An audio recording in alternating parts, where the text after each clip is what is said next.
I think what we've seen actually from several regulators around the world is that they seem to have been slowly becoming more accepting of the cryptocurrency world, particularly, of course, the underlying technology, the blockchain, which we'll separate off for a moment. But they seem to be understanding that, look, cryptocurrencies are here, they're growing, more people are getting involved in them, and so they're not trying to absolutely hamper. I mean, you have seen some markets like China, etc., have cracked down very hardly on it, but a lot of the markets, the US, the UK, etc., have been fairly open. I think what you're seeing now is not so much concern about perhaps some of the larger currencies, but what it is these ICOs, they're called initial coin offerings. Now, these are new coins coming into the market which, you know, perhaps actually don't have any product behind them, don't have any backing behind them or anything, and they're worth perhaps even less than a cent, and they're likened to penny stocks often. I think that's where the real concern is, where you've seen investors jump into these new coins thinking they can get these 3,000–4,000% returns that they've seen with other cryptocurrencies, and that's where I think some of the danger is.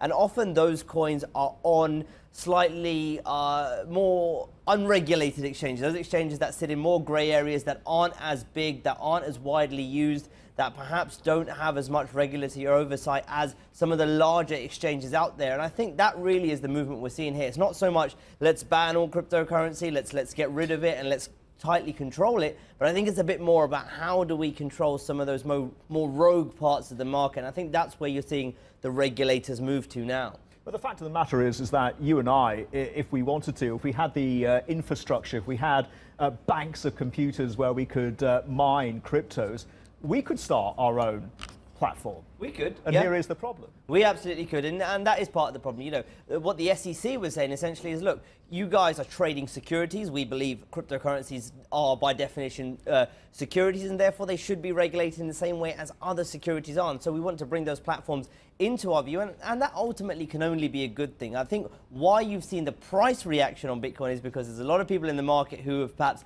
enjoyed this for a few years before we saw the big boom last year in Bitcoin, and we're like, well, this isn't too good for us because we've managed to avoid tax, we've managed to avoid any oversight for now and get away with essentially what we wanted. So I think that's why you've seen some of the negative reaction rather than some of the positive. But long term, look, this should be good for the space overall.